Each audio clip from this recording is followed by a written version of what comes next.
We're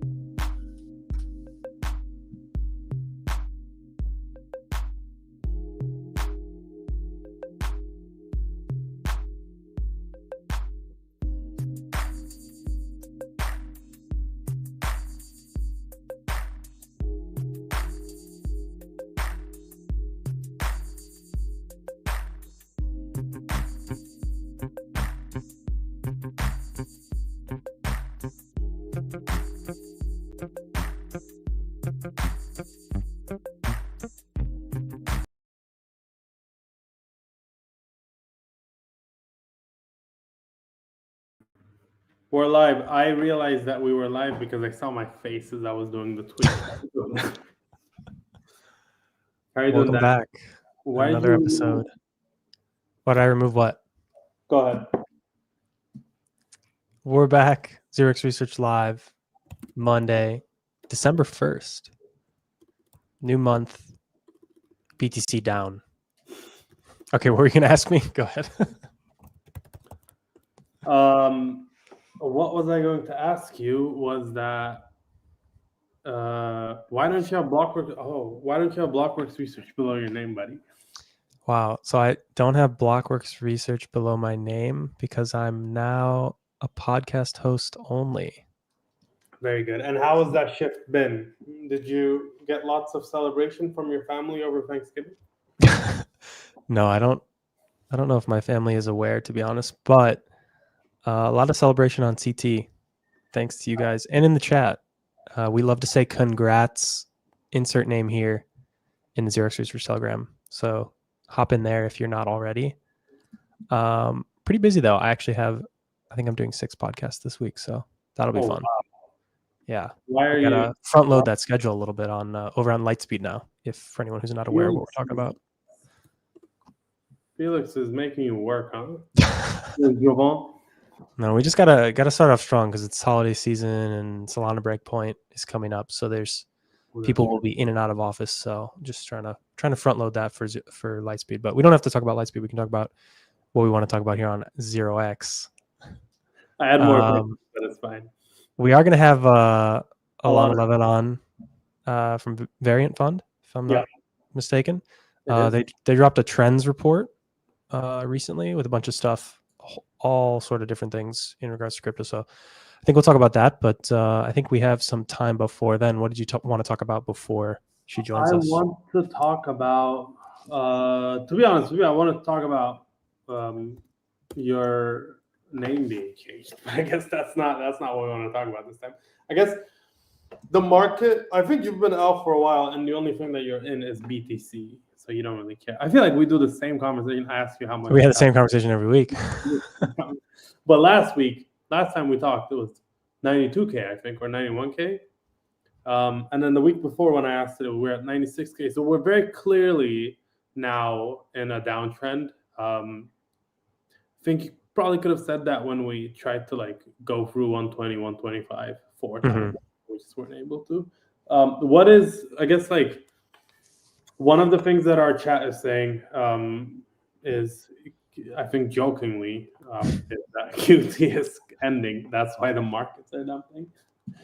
I'm curious where crypto goes from here. I have very limited macro as well as stocks experience. I think most people assume that I have some form of knowledge. I would say I have a little, but I've kind of been raised in crypto.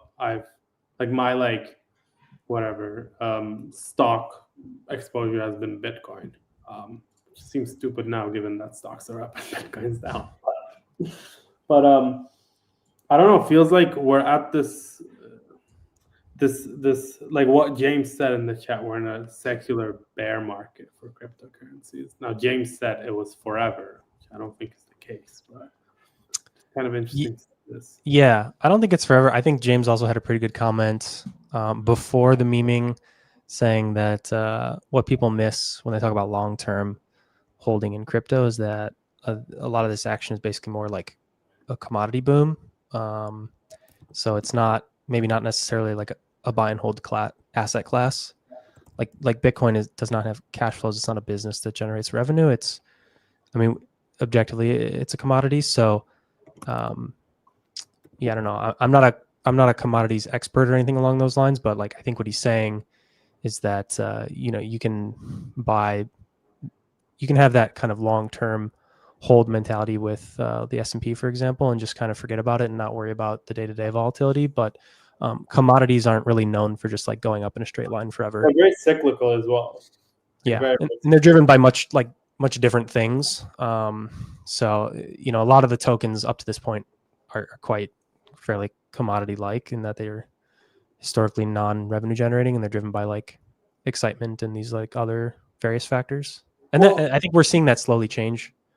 Now we're seeing more of a focus on revenue and real business models, but it's still few and far between, right? Yeah. You'd say that's probably like the separating out the there's like a phrase there, separating out the weak from the strong, or the chaff from the whatever. I don't know if that's the saying, but I think that's fine. We can go with that. One thing I was going to say is like we say that about commodities, but also commodities oftentimes like copper's up because just like AI data centers and not AI data centers, all data centers need copper, and a lot of it because of wiring. And gold is up as an inflation hedge, is what people say. To me, that doesn't make a lot of sense, because if inflation hedges go up, why is Bitcoin not going up? We don't know. I think the one thing I'd want to add, and we've talked about DATS to no end, but I actually think Noah was pretty spot on maybe a few months ago when he said that a lot of the kind of upward price action over the past maybe 6 months was like largely DAT fueled, and that if that activity had not happened, like we would have probably already seen some of these declines in place of that. And I don't know, I think like there's some tweets going around. Strategy had a little they shared a little rocket ship chart of how their business is constructed, which people are laughing about. But the one thing that they put on a slide, and I don't know if they've like ever said or written this explicitly, but made an exact note here about if below 1x MNAV, they can sell Bitcoin. I don't know if Saylor has ever intimated that he would ever sell Bitcoin. Like his whole thesis and positioning and like ideology is like you just buy it and you never sell it, and you buy more and you always buy more. And like when people are telling you to sell, like you buy more. But there is a very real, like, I don't know, we're seeing with other DATs that like some of the smaller ones, they've gone way below MNAV. And so like it's become logical basically for them to sell some of the crypto that they bought and then use that to like buy back shares. They're talking about this USD reserve that they would potentially build up in addition to their Bitcoin reserve. Not saying that this is what's moving the market like today or anything. I don't really think that's the case, but maybe just like broader perspective around, we had a lot of DATs come in and buy stuff, and now some of them are selling, and they're certainly not buying. So just a lot of that, like, I think everyone would agree that there was a lot of like flow coming in for a while, and a lot of that flow has disappeared, and maybe some of that flow is even going out now. So it's just not surprising to see, a pullback, and maybe it'll take some time to kind of work through some of this. Yeah, it is scary because we were pitched this. We were pitched this as like this indiscriminate buyer that was like the same way that. Oh, all right. Let's You can finish your thought. We were pitched this as like this indiscriminate buyer, and it very much has not been so. On that note, on our fantastic macro takes, I want to welcome ALANA. ALANA, how are you doing? Hello, doing well. Nice to see both of you guys. Nice to see you as well. Glad to have you on.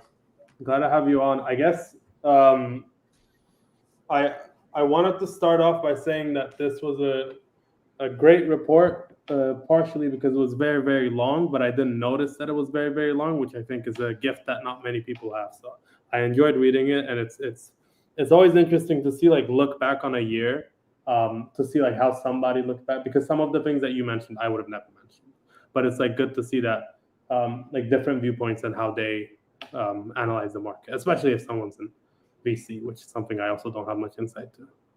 I really appreciate that. I did get a lot of comments that it was quite long, but sort of my mental model for how people would hopefully go through the report was like download it, print it out, read it on a Sunday morning with a cup of coffee, just like they would a book, but pretty short book.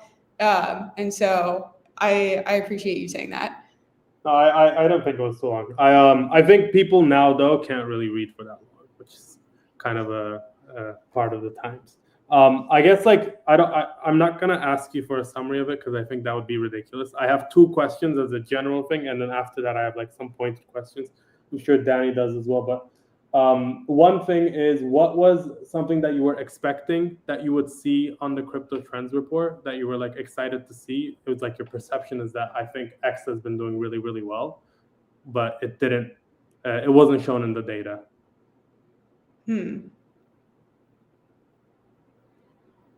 I think some of the accumulation of non-Bitcoin crypto assets was a little bit behind where I anticipated it would be. Like if you look at some of the slides around the pace of adoption for the Bitcoin ETFs, it's really incredible. When I was looking at the data for something like the Ethereum ETFs or what I thought the rate of accumulation would be for other major crypto assets, it surprised me that it wasn't further ahead.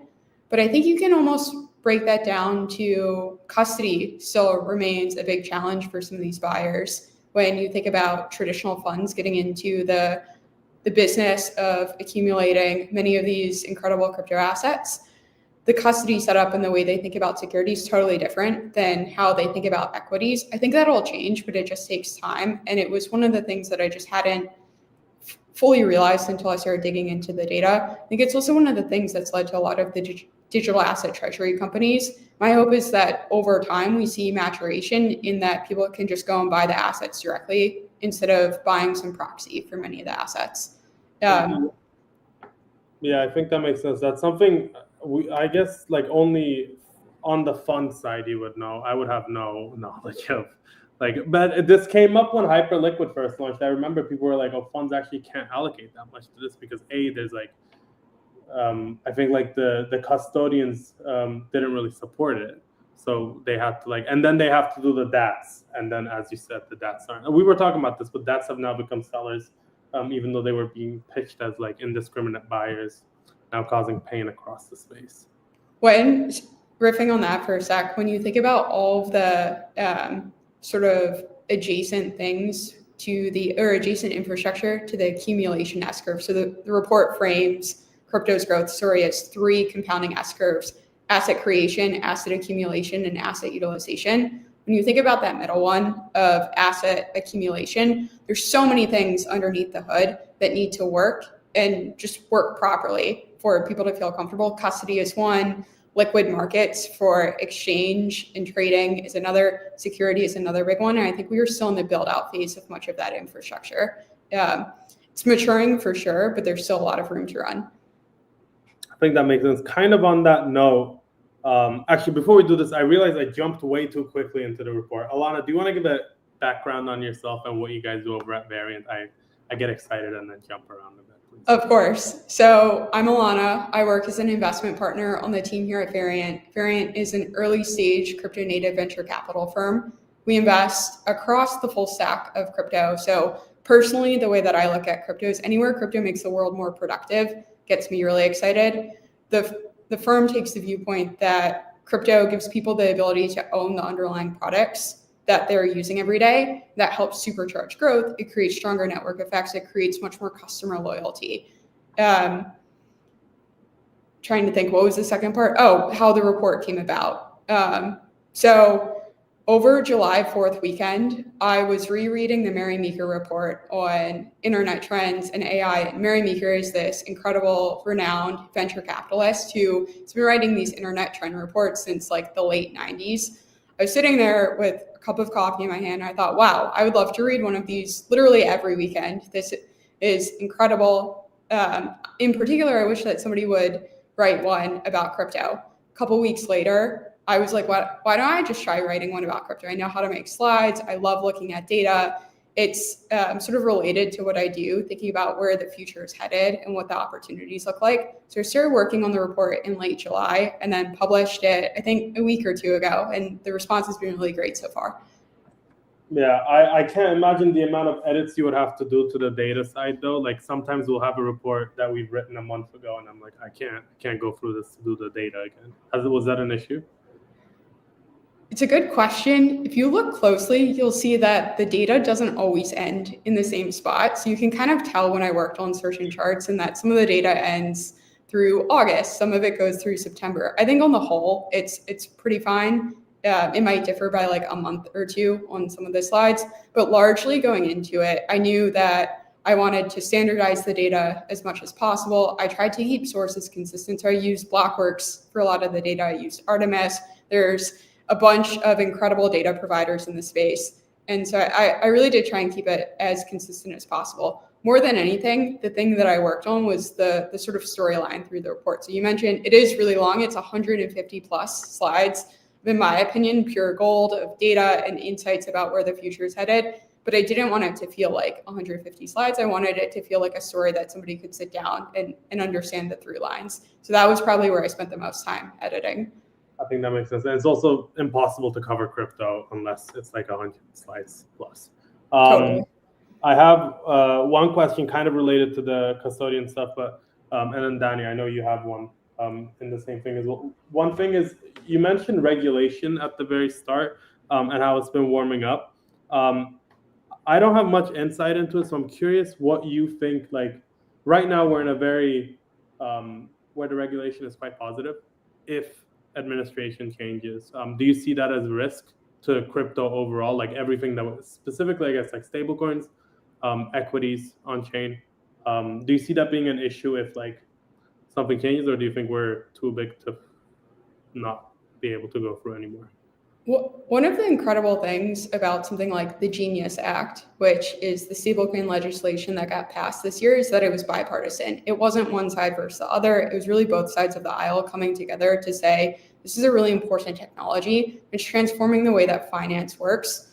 The thing that we need to get right is clear rules of the road so that companies can feel comfortable entering the space. As soon as that happened, there was this massive explosion in the set of companies that are interested in building the space. One of my favorite things to say to entrepreneurs in our portfolio is that the TAM for digital assets is as small as it'll ever be, as large as it's ever been and as small as it'll ever be. And so when you think about the history of crypto, the past, call it year or so, is really the only time in its history that's had a favorable and sort of like embracing regulatory environment. It has survived through many cycles in very hostile regulatory environments. So even if, say, there's a little bit more scrutiny in the future, say, depending on the way some of the elections go, or you name it, I think crypto will be just fine. It has undergone many battle tests, and there are more entrepreneurs in the space than ever working on ways to make it really productive for the world. And I think people are starting to see that, which is really exciting. Yeah, I think that makes sense. Yeah, Danny, do you want to? Yeah, I had a question. Something I find interesting is there's this sort of framing around, kind of parabolic growth in different ways. One of like total like value of things being transacted, as well as now like the number of different things that are being tokenized. But something big that you call out, and I'll pull up some of the slides here, but like at the top end, we see there's some changes, like, I think you kind of call out sort of like from cycle to cycle or 5-year periods, but it sort of correlates with some of the cycles that we've seen in the industry. But the top end stays the same, and there's even some relationships called out here, like top 10 as percent of the market, near 90% and has been for a long time. And then I think this other trend is really interesting, just this, it's becoming even harder to get into the very, very top end of crypto. And obviously something like Bitcoin has sort of always been there. And we've seen like Ethereum and Ripple and some others sort of like stay or gravitate up there. I guess the question is like, do you see, or like, what's your view here? Do you think that top assets will sort of continue to solidify? Is there something structural there that lends to those at the top kind of compounding this lead, or something else going on? I'm really glad you brought up these slides. They were some of my favorite in the deck, sort of from a macro perspective.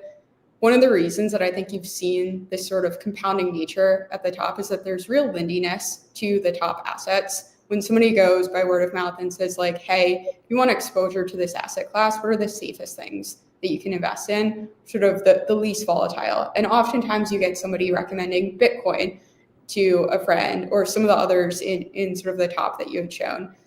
You also see that convert into the institutionalization of what types of assets entities or organizations that aren't particularly crypto native want to accumulate. They also go through that same logic of what is Lindy, where can I underwrite the volatility, where are there metrics that have been built out around this asset that I can start to underwrite. Something like Bitcoin, there's a lot more data and sort of frameworks for how to think about that than some of the newer assets that have existed.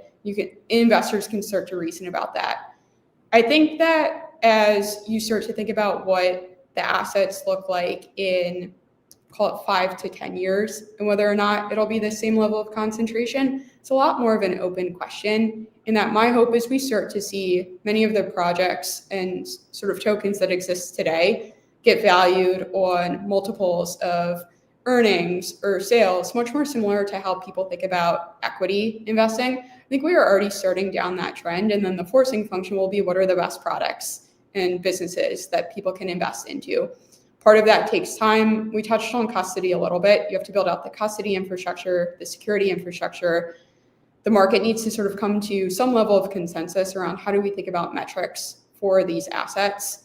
The other thing that I think is important is anytime somebody invests in an asset, it's just a way to express a belief about the world. And so when you think about the top assets that exist, many people are expressing beliefs, whether that be that Bitcoin is going to be a version of digital gold, or I'm sure people that hold Ripple have a belief about that, where they believe strongly that maybe it's going to be an incredible stablecoin chain or something else. Maybe people look at Dogecoin and say, this is the funniest meme that there is. I think Elon Musk is going to tweet about it at some point in the future. The set of beliefs can really range from anything, but the more that the market cap goes up, I think the more attention some of these assets get. And then of course the market cap can go down again, but they've sort of solidified their spot in just the zeitgeist that exists. And it takes a long time to replace that because another asset, in order to replace that, has to build up sort of the same mimetic energy and sort of same level of attention and awareness about it.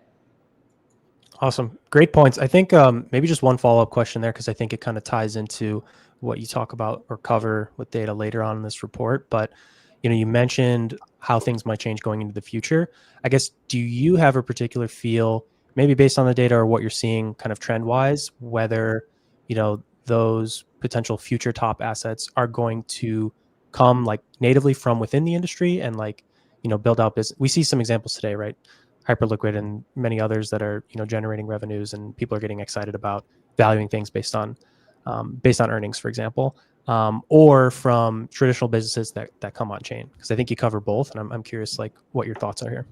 My hope is that both are really exciting areas to invest in the next 3 to 5 years. I think that we are going to see more crypto businesses go public on traditional equities markets, which is really exciting because you just get so much more data about what the underlying fundamentals look like. I had so much fun reading the Circle S1 or the Gemini S1. That's what I like to do on Sundays. In an ideal world, you will see those businesses go public on chain or tokenize their stocks. And the difference between what a token and what an equity looks like, at least in some respects, will start to sort of decrease in that they will start to look more similar. You can start to get a lot more market consensus around how these things should exist. In terms of where there's more opportunity or what the set of majors looks like, I don't know how much investment advice I'm allowed to give without our COO getting mad at me, but the way that I think about it is there's going to be interesting businesses in both. The sort of crypto native and the go public but then tokenize on chain, or just go public and then try and think about tokenization on chain later. And the question really becomes, what are the interesting businesses to invest in? And so you have on-chain exchanges. You also have off-chain exchanges that are starting to move more on-chain. And so what the difference between those two things looks like in the future is kind of an open question. My hope is that they start to look more similar than different over time. Yeah, that's to follow up on that. the exchanges being on chain, specifically like gaining more and more attention, I guess like was it shocking to see how much volume DEXs have started to capture from CEXs? Also, follow up to that is, do you think that's like this cycle thing purely because we had a lot of meme coin volume, which I think CEXs could not accommodate for as easily as DEXs were? It's just very natural. The thing that was most shocking, and there's a slide on this in the deck around DEX to centralized exchange market share over time. It was the things that were shocking were sort of twofold. One, that DEXs really hadn't gained any market share from 2021 to the beginning of 2024. I think it was something like 6 percentage points of market share. Then over the course of 2024, they gained 10 percentage points of market share. And over the course of the first 6 months of 2025, it was another 10 percentage points of market share. So the rate at which they started to gain market share starting in 2024 was shocking. But even more shocking was that they just hadn't made that much progress before that. I think this goes back to the 3 compounding S-curves, where the thing that really catalyzed more trading indexes and was a forcing function for people to get wallets and onboard to Phantom or Turnkey or you name it, was really the set of tokens that got created. People wanted to express a belief about the world and trade some of these tokens. The only place to do it was on chain, because everything on chain is permissionless and open for people to experiment with. And so at least one of the things that I identified in the report is this growth in DEX market share was really due to there just being an explosive number of new tokens created, people going on chain to trade those. Once you set up a wallet, it then becomes much easier to trade some of the majors on chain as well. And I think that's really exciting. So it was almost like a gateway to somebody who had never used a wallet before, trading, say, Pepe, and then going and saying, okay, I want to sell this Pepe coin. Now I'm going to convert it into ETH and start holding more assets on chain. So my hope is that this will continue to rise. I think we probably will see it continue to rise. It's also been a forcing function for some of the centralized exchanges to integrate with DEXs. So Coinbase is a leader in this front because of all of the tokens that got created on chain. They have now integrated with some of the DEXs on their L2 base. I think that's really exciting. And it's also a major theme of the report, in that I think that where many of the new protocols and sort of ways to utilize crypto assets will be built will be on chain, but the way they get distributed may be through centralized front ends. And we'll probably see more of that. And the result will be greater DEX market share over time.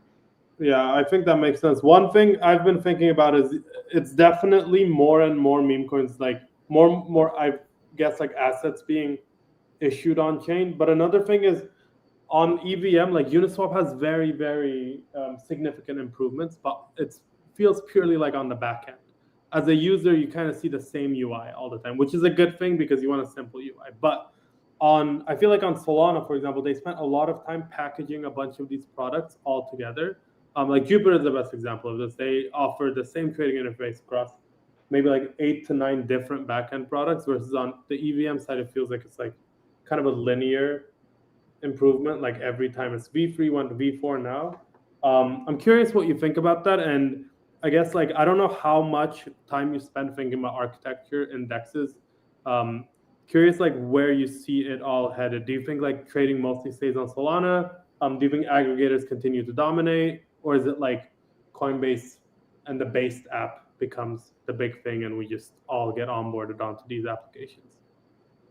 I think we'll continue to see trading on DEXs be cross-chain. Anywhere there's an asset somebody wants to trade, we'll see it traded there. We may have some bridging, like I think Hyperliquid has become a major spot DEX now, given that that is just where people hold their assets and they want to trade them. So you see assets being bridged. On the whole, I think you sort of framed it as there hasn't been as much innovation in sort of the Ethereum DEX landscape. That might be true to a retail user or somebody who's just interacting with the front end. I'll be totally honest, as somebody that trades on these, I don't notice that much of a difference. Where that may start to matter though, and where I think there has been real sort of back-end and efficiency improvements in things like the latency of execution or the depth of liquidity, or even just how profitable it is for people to provide liquidity to some of these pools. That matters to institutions. It matters to some of the larger funds. that are trading in the space and trying to trade on chain. So there is real sort of impact to the progress that is being made. For some of the features that you mentioned, like Jupiter has a great DCA feature, or it's much easier to set like TWAPs or like limit orders or whatnot on Jupiter than it is on some of the EVM apps. To me, that's more a product question than it is a protocol question, and that there are ways and opportunities for the front ends to start to build that.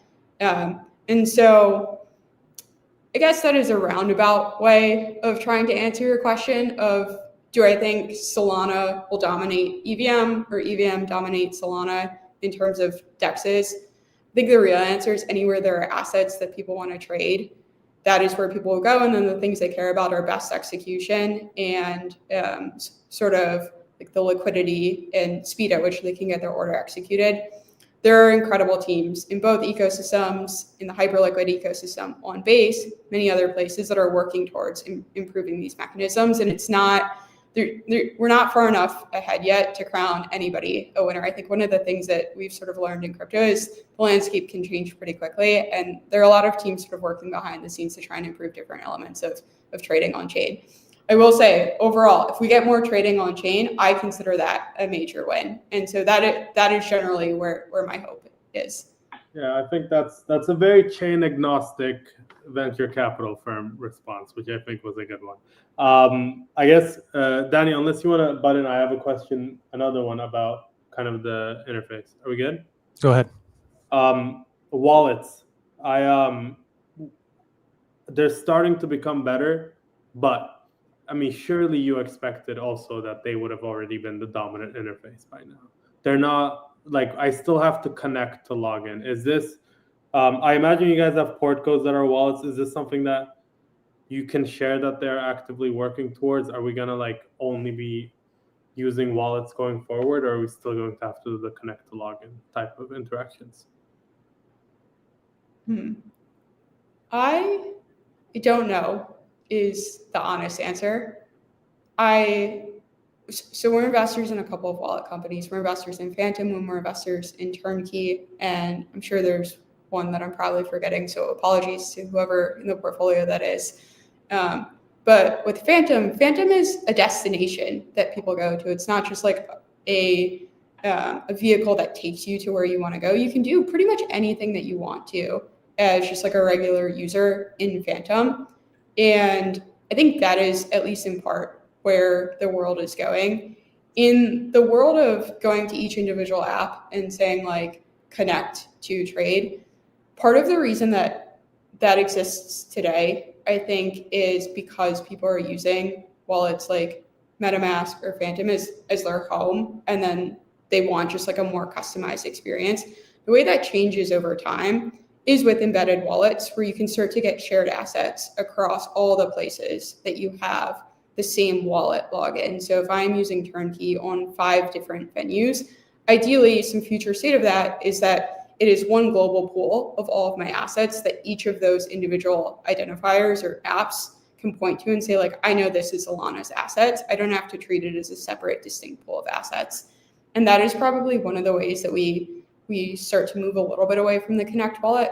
But I mean, even when you think about logging into any application, most of the time it asks you, outside of crypto, most of the time it asks you to log in, or it does a biometric screener. There will always be some form of like 1 or 2 clicks to say like, just verify that it's you, and verify that this is like what you want to be doing right now.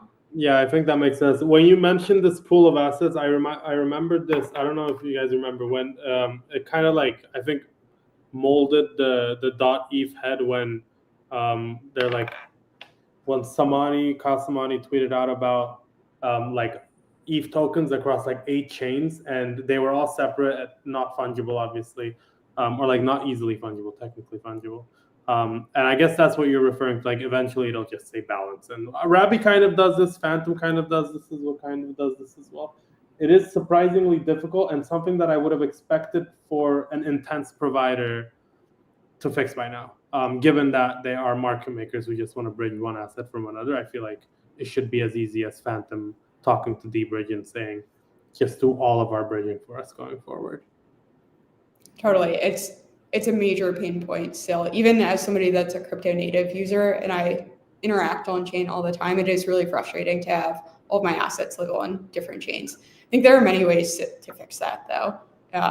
And who knows, maybe it'll be the wallet's opportunity to fix it. Maybe it'll be a chain's opportunity. Maybe it'll be a bridge. Like I know the Relay team is thinking about this to some extent. So there's a lot going on sort of under the hood. It just takes time. Yeah, kind of related to the ETH being everywhere, not fungible, is stablecoins. You wrote that everybody's gonna want a stablecoin. That sounds like a nightmare. How do you think that like fragmentation of liquidity gets solved? I know there's like 2 teams working on this. I think one is M0. I don't know if you guys are investors or not, but this is me shilling them. I like the way that they've set it up, but. Like apart from, do you see that actually being the reality over the next 3 years? We see like 6,000 stablecoins, one for each bank in the world. We are already seeing it. So Cloudflare launched a stablecoin. I think Fiserv is thinking about a stablecoin. Stripe and Bridge obviously have a stablecoin. Phantom is doing Cash in partnership with Bridge. I think Citi is thinking about it. I could probably spend like 10 minutes just going through the list of all the companies that are thinking about or have launched stablecoins. Anywhere that somebody has dollar deposits, it seems like the logical next step is how do you sort of brand your own money. One of the areas of stablecoins that I get most excited about is stablecoin enabled markets. I think this is a perfect example of a new market uniquely enabled by some of the tailwinds that exist, where when I want to go from, call it Starbucks USD to, I don't know, like Cloudflare USD, how do I actually make sure that that's abstract, or how does a company make sure that the user doesn't feel that it just feels like they are exchanging dollars? And one of the places that we can actually sort of see where this has happened in history before is with credit cards. When I'm using like my Chase Visa credit card and the merchant has a totally different payment system, there's an exchange of that credit where there's an interoperability network that says, okay, how do we sort of ratify these balances and say like, this credit is good for that credit. Therefore, to the user and to the merchant, it just feels like dollars being exchanged.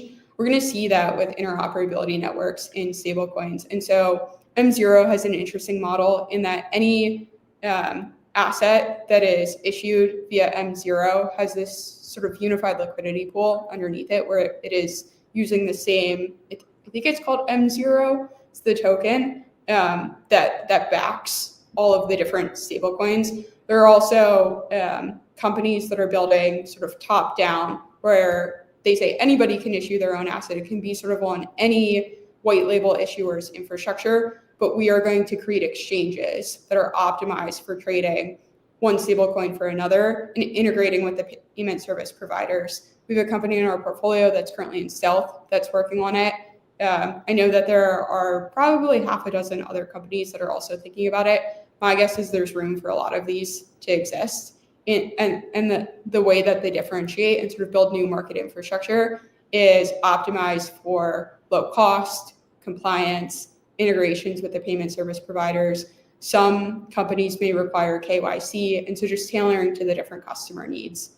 But that would be, it's almost more like, I think it's an inevitability that there will be a lot of different stablecoins. And so the question is, what do you do about it? And how do you try and minimize the pain of the friction for the user as much as possible? And not like, should all of these exist? Do you think there'll be a sort of like top end concentration kind of outcome here, like we see with a lot of other things? Like, for example, in DeFi today, like you could make the case that you can kind of like omni swap any asset to any other asset if the liquidity pool exists. But like by and large, you probably have a USDT and a USDC and maybe even like a wrapped Bitcoin or wrapped ETH pool for like any asset you want to trade, or maybe like wrapped Sol if it's on Solana. And then I think when you look at like financial institutions, it's like, you know, BlackRock and Fidelity, like they have their money market funds. And, you know, when you hold cash, like you might just be holding whatever their money market kind of fund thing is, their asset is. And then they can easily swap that to like whatever the most other available form of like cash is to then transfer to another institution. Is, I don't know, would there maybe be an expectation that rather than some kind of like perfect omni solution. It's just like, well, there's Tether or there's like BlackRock stablecoin, and that one's so big that we might as well just have a pool for that, so that when people want to swap out or transfer out of our network, they're probably going to use that one instead. I almost think the question behind your question is really what creates defensibility for stablecoins.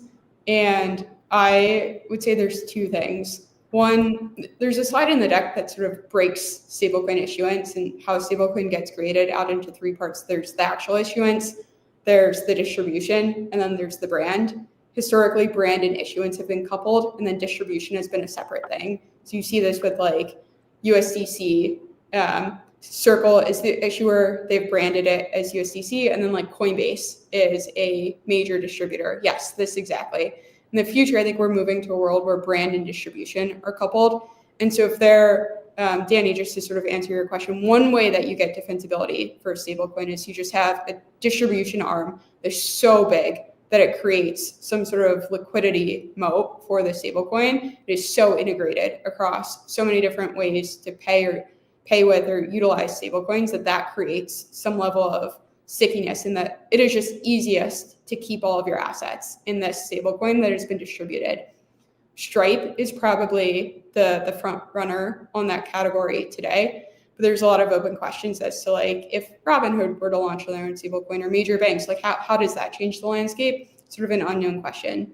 The other way that stablecoins create defensibility, and it sort of relates to how stablecoins in the status quo have gained traction, is through liquidity network effects and integrations with markets. So one of the ways that Tether has sort of retained its dominant position is its integration as a base pair for many trading assets across so many different exchanges. Similarly, with USDC, it is so integrated across DeFi that it is just the most liquid and easiest asset to hold when you are sort of borrowing on a lending protocol or doing things like trading on Uniswap or whatnot. In reality, the first, call it 7 to 10 years of stablecoins, all of that adoption was really market driven. They weren't really being used for stablecoins. It was where do you get integrations across DeFi or exchanges and use it as a collateral asset. The reason that creates defensibility is when you're thinking about holding, call it like PYUSD, and I want to go buy SOL on a DEX, it may actually be cheaper to convert that into USDC or USDT and then go buy on the pair of USDT to SOL than it is to buy on the pool that is PYUSD against SOL, just because of the liquidity or the spread. So there are real switching costs if you're able to develop a liquidity moat. My guess is that much of the time for that is sort of past. The two ways that you might get it is if major exchanges, like call it the NASDAQ or the CME, decide all of their assets are going to trade against stablecoins rather than fiat, and then they sort of king make a stablecoin there. The other way you might get it is if there are some new markets that emerge that are potentially crypto native, or maybe they come from the AI world, TBD, and that drives a lot of adoption of sort of market integrations for stablecoins. Otherwise, I think what you end up with is sort of distribution remains king.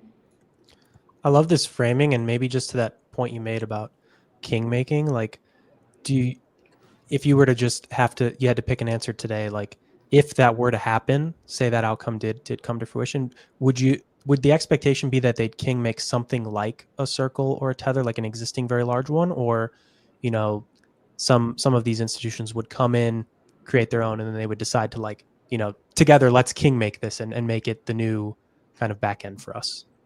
My guess would be that it's more of the latter. And you would see something maybe almost akin to Visa emerge, where it's a consortium of different players that come to consensus on like, we're going to create this new asset or this sort of new monetary network, figure out some shared economics.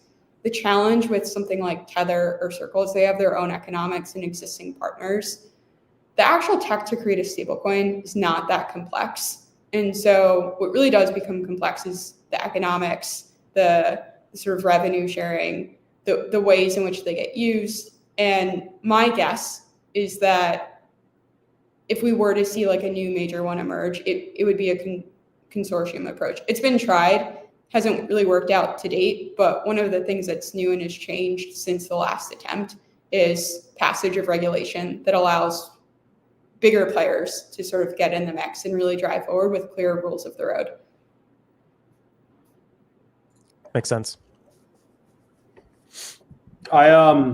You guys already answered my stablecoin questions. I guess like one thing I wanted to bring up is this kind of feels like there was that time maybe like 4 or 5 years ago when people were congratulating Starbucks on how much money they were making on their gift cards. I guess like that's the reason why all of these guys are gonna have their own stablecoins, right? Just so they can collect the yield.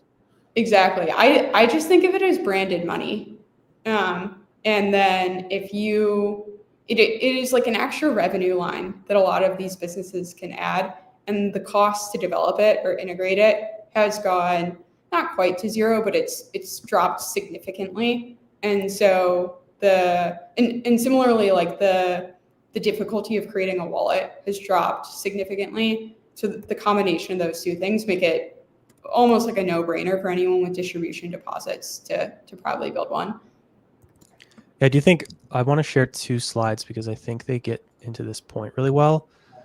We see it, and I think you use the example here with Coinbase and some of the kind of productization that they're exploring, and not just with stablecoins, but also with kind of DeFi and on-chain markets. But the earn, the borrow, lend, the spend. There's like different ways that they can offer these as products to their customers, and then also maybe catch a few bips on some of that activity that they otherwise were not sort of collecting on, so to speak. But you also lay out this slide, which I think is really interesting, is all of the ways that really like are not being explored quite yet, or like maybe we're sort of getting there, or we can see the future to now with some of this rollout of more stablecoin adoption. I guess, are there things that like maybe you're most excited about, or like, over the next maybe 1-2 years, what's really interesting versus maybe 5-10 years, like where things are going? Broadly, new ways to utilize or productize stablecoins are really interesting, and you see a lot of that sort of on this slide. To date, stablecoins are primarily useful in terms of cross-border B2B payments or like one-to-many payments, something like global payroll. That is a perfect use case for stablecoins. One of the things that's actually not on this slide that I think is a really important piece of infrastructure as it relates to the end-to-end stablecoin transaction flow is last mile liquidity. And so today we live in a world in which many people who receive stablecoins in foreign countries may want to off-ramp to local fiat. They may not want to hold USDC or USDT for whatever reason. And getting that conversion from the stablecoin into the local fiat is more challenging than one might expect. We have a company in our portfolio called OpenFX that is doing incredible work in this regard, and I think there's a lot of opportunity there. But it's one of the areas where I think there's still sort of a lot of room to innovate. The other thing that's not mentioned on this slide that I'm really excited about within the world of stablecoins, and it's mentioned on a slide later in the deck, is non-USD stablecoins.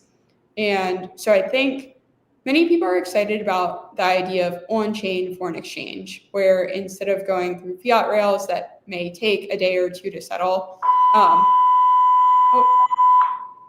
sorry, I don't, it appears, can you guys hear that? Okay, really sorry. I'm gonna keep talking through it. As it relates to, okay, I think it's over, my bad. Or I guess building is bad, but as it relates to non-USD stablecoins, it doesn't have that same market incentive that USD stablecoins had, in that one of the things that drove adoption of USD stablecoins was this usage as a base pair on exchanges when, call it Chinese whales, wanted to sell some of their Bitcoin, but it was illegal in China to hold crypto. They couldn't really touch the fiat rails. And so what they did was they off-ramped from Bitcoin into USD stablecoins, and it was a stable store of value. You really only need 1 or 2 stable stores of value. You don't need 100 plus different stable stores of value. So the question is, like, what is the first order incentive for somebody to hold a Mexican peso stablecoin? I think the answer is more access to yield. And so you see different issuers that are saying like, hey, we are going to go and tokenize the Mexican peso. we will give you access to the underlying 6 to 7% of CETES, which is like Mexico's equivalent of treasuries. And then once you develop that liquidity, you go and build on-chain FX markets. There's not that many people working on that right now. I think it's a huge opportunity, and that's actually probably where I think like the most startup opportunity is. Some of the things that were on the slide you showed, it's an open question to me, like how many of these things are startup opportunities versus how many of them are sort of features or products that incumbents can build. Maybe the opportunity is for an incumbent to buy one of the startup teams and have them work on it. Stripe's done that a lot. Coinbase is doing that some. I think you're seeing Visa, MasterCard, et cetera, start to look at acquisition opportunities. But really the places that I am most excited about for startups are like new markets, places with liquidity, network effects, and then sort of some control over a scarce resource in the stack, whether that be at the top of the stack with attention and distribution, the bottom of the stack with the actual issuance of the assets and sort of control over the deposits. I think that makes sense. Danny, did Brett talk about this like Turkish lira strategy? Do you remember? I don't recall, but I know we do have some of the Loop Scale team in the 0xResearch Telegram, and they are frequently adding new assets. Like I believe the Mexican peso you mentioned, ALANA, is there's maybe a market that's been thrown up on Loop Scale. So we're seeing like small bits of this kind of propagate into DeFi at least right now.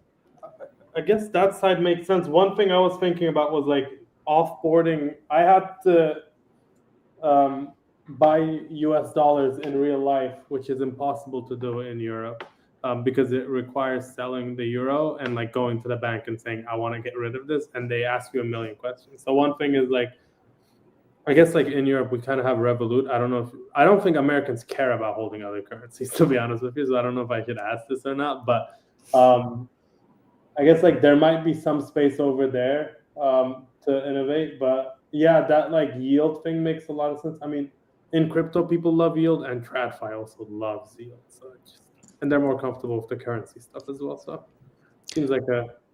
Go ahead. One of the things that maybe similar to what Bach is talking about and what you mentioned, ALANA, is like I feel like you hear it now a lot more frequently. Like people have this thesis that stablecoins and specifically USD stablecoins are like the way for the US to like take over the world. So I don't know what's your thought, because you mentioned that this last mile problem is kind of an issue unsolved, but if hypothetically or like in the future more and more businesses in even what are maybe third world countries today end up online and on chain, and they have some of these solutions like credit and other things where you don't need the physical cash, like is there a point at which those sort of just fall off the map, so to speak, and everyone just ends up using these these digital dollars anyway?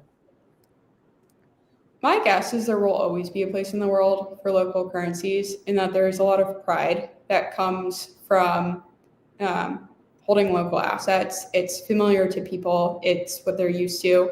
There are some economies that have started to completely dollarize. Like I think Argentina is probably a good example of this, where the currency that they had just isn't as much use as it used to be, and they're largely using US dollars. There's very much a world in which we see other countries move towards that. We may see countries start to react defensively. We already see some capital controls. It's an open question as to whether or not CBDCs will become a thing, central bank digital currencies. One sort of version of the world that I wouldn't be surprised if this happens is we see spheres of influence around different currencies that people align towards. So right now, USD is a major world currency. It's the world's reserve asset. Whether or not that's the case in 10 years is something that a lot of macroeconomists are debating right now. What does it look like if it's not the sole reserve currency? Maybe if you get spheres of influence of, I don't want to list like a laundry list of different currencies, but like a few different currencies where you just sort of have country alignments, then the actual reserve currency, or like the safest currency, becomes something like Bitcoin. I could very much see a world in that where if currencies become politicized, the only non-political currency is like a non-sovereign currency or asset like Bitcoin. And that is very much like a world that we could go to. Hope that's not the, or I shouldn't say I hope that's not the case. I hope that the dollar remains a well-respected currency in the world. I live in the United States. I think that it is important for the government to function and all sorts of stuff. Control over monetary policy is like an important thing, but there's very much a world in which you could see like spheres of influence of currencies.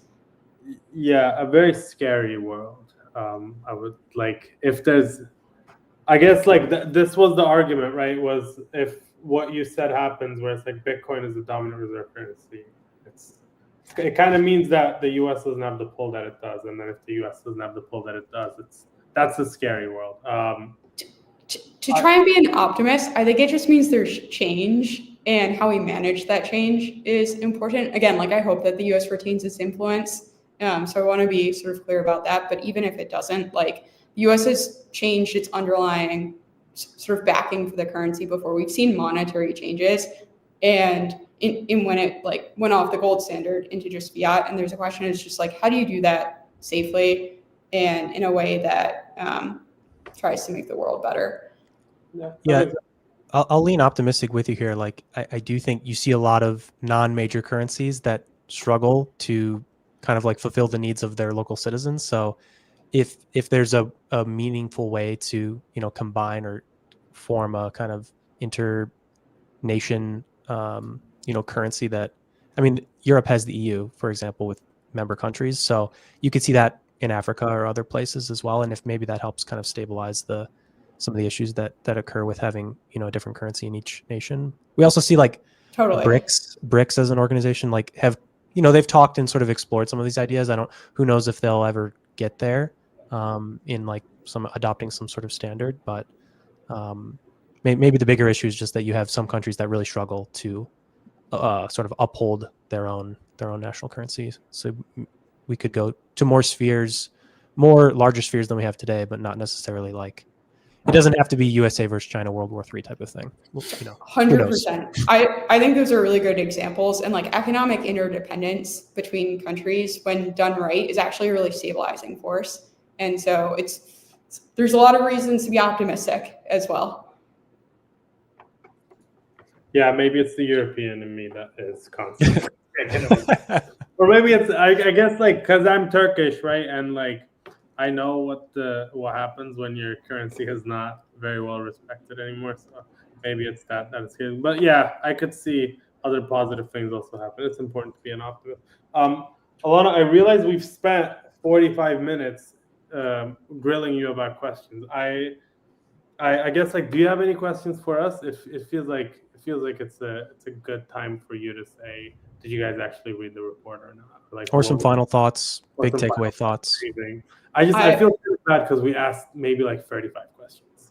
I love it. I love answering questions about the report. To your point, it is really long. I think it's worth sitting down and reading through, but at the same time, there's so much context that I couldn't put into the report. So I guess my request to anybody watching this would be go check out the report. It's in my pinned tweet on X. My handle is ALANAD11.